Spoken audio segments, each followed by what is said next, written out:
Hello, salut à tous, bienvenue dans le podcast Super Coach. On va voir ensemble aujourd'hui pourquoi est-ce qu'on répète souvent toujours les mêmes schémas et comment pouvoir justement s'en libérer lorsqu'on est pris comme ça dans une boucle infernale avec des schémas limitants, répétitifs. Salut Eugénie, Salut Théo. dis-nous aujourd'hui c'est quoi la principale problématique ou question qu'on retrouve? Justement, on entend souvent parler des schémas répétitifs, et conscients ou pas conscients d'ailleurs. Et est-ce que tu peux nous en dire plus déjà sur ça? Bah, en fait, souvent un schéma comme ça limitant, il y a forcément une racine qui est inconsciente. Qu'est-ce qu'on remarque en surface, c'est le schéma limitant. Donc lui, le schéma du coup, il est forcément conscient parce qu'on retombe sans cesse sur le même genre de personnes, situations, circonstances. Donc c'est souvent retomber souvent sur des mêmes types de personnes, situations, circonstances qui nous affectent, qui fait que on se rend compte qu'on est dans un schéma. On se dit ah tiens mais c'est bizarre, je rattire souvent le même genre d'hommes, le même genre de personnes, le même genre de femmes, le même genre de relations compliquées. Et ça m'affecte, donc c'est ça qui au bout d'un moment devient un déclic. Et donc forcément pour qu'on se rende compte qu'on est dans un schéma, il faut au moins que ça revienne plus de 2 fois. Parce que du coup, si on le fait, si on tombe, je sais pas, dans un boulot qui nous mène à, je sais pas, être dans une dynamique de je donne beaucoup aux autres et je pense peu à moi, et du coup je finis en burn-out et hop, je retrouve un autre boulot et je reviens comme ça dans cette même dynamique. Les personnes qui se reconnaissent un peu là-dedans sentent que bah, du coup voilà, ils sont dans des schémas limitants répétitifs. Donc faut vraiment que ça soit répétitif. Et en fait, comment on fait quand on se rend compte qu'il y a ces schémas-là pour pouvoir, enfin, parce que la question et les personnes qui nous écoutent qui peuvent se dire, bah ouais, mais moi, je connais des gens, ou en tout cas, j'ai été dans des schémas, et j'aimerais savoir comment m'en sortir ou comment je m'en suis sorti pour ceux qui l'ont été et qui ne sont pas rendus compte comment s'en sortir. Je pense que c'est une question intéressante. Oui, mais ça reste quand même des mécanismes inconscients Ouais, qui nous font souffrir à chaque fois. Et même si on est conscient de ce schéma-là, le mécanisme reste quand même inconscient. ouais, tout à fait. En fait, c'est la cause de pourquoi est-ce qu'on est dans ce schéma-là. Elle est inconsciente, mais le schéma, lui, souvent, il est conscient. Alors, je dis souvent il est conscient, mais des fois, il y en a qui s'en rendent pas compte.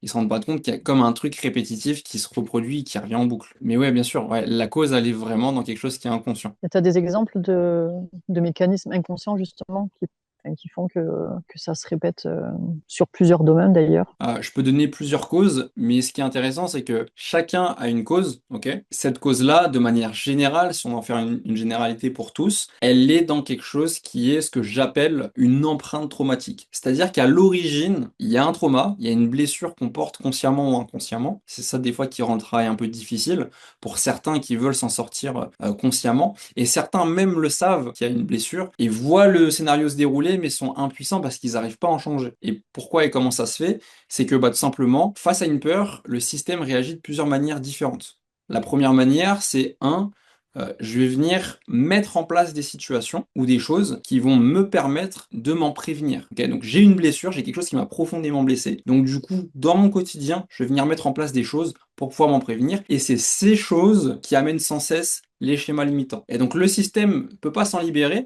parce que s'en libérer, c'est enlever le mécanisme de survie. Ok, c'est enlever le truc qui a permis à la personne de pouvoir survivre malgré la grosse blessure qu'il y a eu. Donc, il faudrait presque en faire un schéma. Si on serait en session groupée en Supercode, j'aurais fait des schémas. Mais en gros, il faut comprendre que là, on est face à quelqu'un qui a un blocage. Et c'est ce qu'il y a généralement dans la majorité des cas que moi j'ai accompagné des personnes qui ont des schémas comme ça limitants. C'est-à-dire que Je te coupe, mais du coup, ça reste un conditionnement par rapport au passé.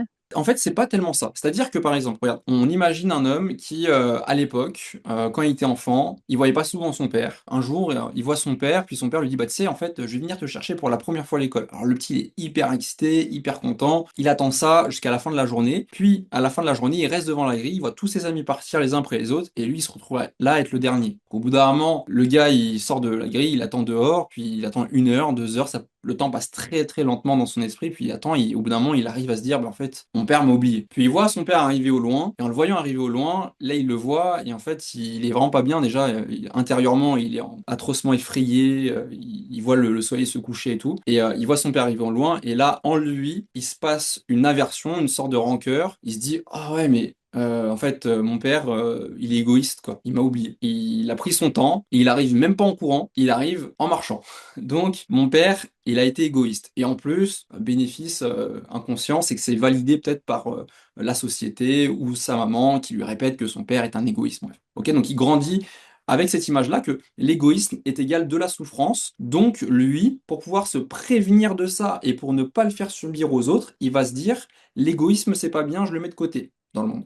Ok? Ça va être un mécanisme de survie. Il y a la blessure originelle, qui est, bah, à ce moment-là, j'ai été fortement blessé, je me sentis oublié, et j'ai perçu du coup mon papa égoïste, et l'égoïsme du coup c'est pas bien. Du coup lui, comme mécanisme de survie, il va tenter de l'apercevoir chez les autres pour fuir l'égoïsme et aller vers des gens qui sont comme lui, du coup, comme ce qu'il veut devenir de plus en plus, c'est altruiste. Ça va être un mécanisme de survie. C'est-à-dire, c'est la garantie que le système a pour pouvoir être sûr de vivre le plus longtemps bien. Et connecté à ça, on va avoir du coup par la suite, quand il va grandir, des schémas. C'est-à-dire que lui, il va forcément, ok, parce que on fonctionne un peu comme des polarités, parce que je vais Mm. vibrer sur une certaine fréquence, je vais rentrer en résonance avec d'autres personnes qui sont sur la même fréquence. Et deux traits de caractère sont souvent sur la même fréquence. Comme le chaud et le froid sont sur un même concept qui est la température. Et en fait, c'est un peu la même chose. Donc là, on a du coup lui, forcément, il va rentrer en résonance avec des personnes, donc avec des femmes qui, dans la relation, vont au bout d'un moment être ce que lui a réprimé. Pourquoi? Et pourquoi lui va attirer ce genre de personnes? Bah, parce que tout simplement, lui va aussi beaucoup donner. Et forcément, quelqu'un qui a besoin et qui favorise ses projets, il a besoin de personnes qui donnent. Parce que du coup, forcément, quand tu as besoin de toi aller vers une mission qui t'inspire, tu as besoin de quelqu'un, de d'autres personnes qui contribuent à ta mission. Oui, c'est Donc, un équilibre qui se fait en fait naturellement entre exactement. les deux, mais comme il y a un manque et un besoin, ben forcément, Exactement. c'est Donc, il comblé va par des tomber, équilibres. c'est exactement ça. Donc, lui, il va tomber au début sur une femme, il va pas voir que elle est égoïste de premier abord, parce qu'en fait, en réalité, c'est un concept, ça n'existe pas. Mais un jour, on va lui demander un coup de main. Puis lui, ça va être un gars super gentil, donc du coup, il va lui dire bah oui, même s'il a pas envie. Tu vois, il va lui dire bah oui, parce qu'il est dans un hyper altruisme. Elle va en profiter, elle va se dire oh, c'est cool, tiens, tu m'as réparé ma caisse. Bah, tu sais quoi, il y a les murs de chez moi là qui craquent un peu, et lui, il va venir, et, etc., etc. Et un jour, il va péter un câble, il va se dire wow, putain, j'en ai marre. À chaque fois, je rentre dans des relations où je suis dans une relation, je sais pas, en mode je suis le bon ami, et en fait, il y a rien qui se passe, et je suis le bon ami qui fait tout plein de trucs, mais au final, moi, on s'intéresse pas à moi. Il va péter un câble, il va venir, il va prendre une séance de coaching avec moi, jusqu'à temps que je lui balance ça en pleine tête. Parce que, en fait, lui rejoue sans cesse dans des relations ce genre de même schéma. Et en fait, souvent, le genre de schéma limitant répétitif provient de mécanismes de survie qu'on a développés en nous inconsciemment parce qu'il y avait besoin de le développer pour pouvoir être sûr pour notre système de ne pas revivre une blessure passée. Enfin, donc du coup, c'est quand même compliqué seul de pouvoir retrouver en fait la cause de chaque mécanisme. Parce que Oui, si c'est une blessure de l'enfance ou en tout cas un trauma qu'on a eu, seul, c'est quand même assez difficile de pouvoir aller jusque-là et comprendre ce mécanisme inconscient. oui, ça peut être un peu difficile, mais en fait, ce qui rend les choses difficiles, c'est pas tellement parce que c'est inconscient, parce que si, parce que ça. En fait, c'est difficile quand on n'a pas une faculté que j'appelle l'intelligence de soi. Et l'intelligence de soi, c'est pas l'intelligence émotionnelle, c'est pas un truc superflu, c'est un truc très simple, c'est une compétence et un savoir et une connaissance de soi, donc des connaissances et un savoir qui te permettent d'aller au contact de ton système pour discerner avec une sensibilité ce que tu vis, ce que tu ressens dans certaines situations. Et là, c'est exactement ce que moi j'ai fait en séance de coaching thérapeutique avec lui. Je l'ai fait connecter avec son intelligence de soi pour pouvoir amener cette compréhension qui a émergé et faire en sorte qu'il ait pu se libérer de ce schéma. C'est-à-dire que je l'ai amené à connecter avec ce qu'il ressent quand il aperçoit cette personne avec qui il veut être en relation pour qu'il donne beaucoup par altruisme justement, je l'ai amené à connecter à qu'est-ce qu'il ressent. Et en fait, le ressenti, dans le fond du fond, c'était, de manière brute, si je fais vraiment un gros raccourci, il y a eu un je me sens seul et abandonné. Ok, donc tu te sens seul, abandonné, pas considéré par elle. Elle me prend un peu pour le gars qui l'aide beaucoup, et c'est tout le temps comme ça, mais moi je suis pas considéré. Ok, tiens, à quel moment de ta vie ça t'est arrivé de te retrouver pas considéré? Et là, c'est là qu'il balance cet événement traumatique où ça lui revient en conscience. Parce qu'on peut avoir conscience de choses à partir du moment où on est connecté à l'émotionnel, à la perception, l'émotion profonde de l'empreinte traumatique. Sinon, on n'a pas de souvenir, on n'a pas accès à ce que j'appelle l'empreinte traumatique. Donc, tu réponds à ma question sur le principe du coaching thérapeutique sur les schémas répétitifs. Donc, tu as bien expliqué en fait le parcours de la séance finalement. Ouais, c'est ça, en accéléré, c'est ça, et c'est pas plus compliqué, c'est ça le truc que ça paraît fou, parce qu'on imagine, et des fois on aimerait bien, je me rappelle, il y avait une membre dans Supercoach qui me disait, Ah, j'aurais bien aimé que ça soit plus complexe.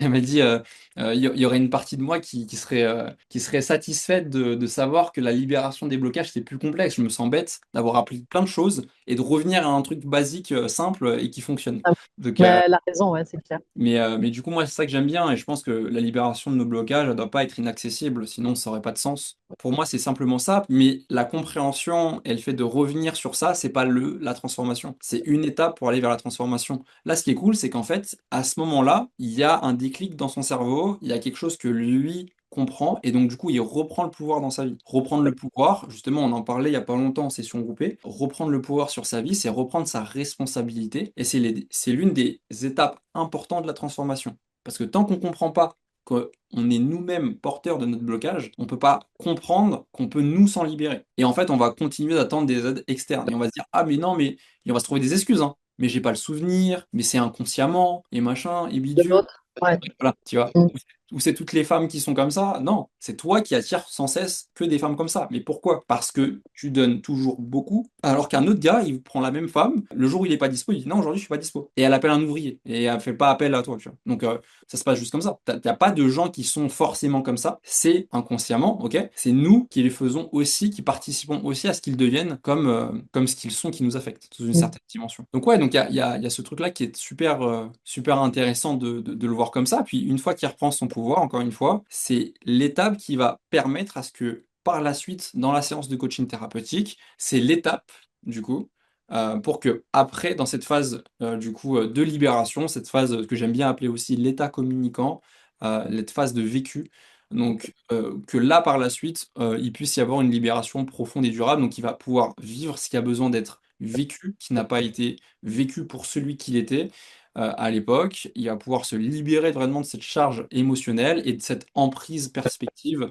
qui recrée en lui des mêmes schémas limitants. Ok, super, merci. Bah écoutez, pour les personnes qui ont entendu cet épisode et qui ont des questions, des trucs comme ça, n'hésitez surtout pas à les mettre en commentaire. Comme d'habitude, moi je réponds à tout et j'essaierai d'aller voir tous vos messages. Vous verrez comme d'habitude les informations pour pouvoir vous-même vous faire accompagner si vous avez l'envie de vous faire accompagner pour libérer des schémas en vous. Et si vous voulez vous devenir ces personnes qui allaient aider et accompagner les gens à se libérer de leurs schémas limitants qui amènent de la souffrance dans leur vie en devenant coach thérapeutique, c'est possible. Je vous mets le lien juste en dessous de la vidéo en description. À très bientôt. À bientôt.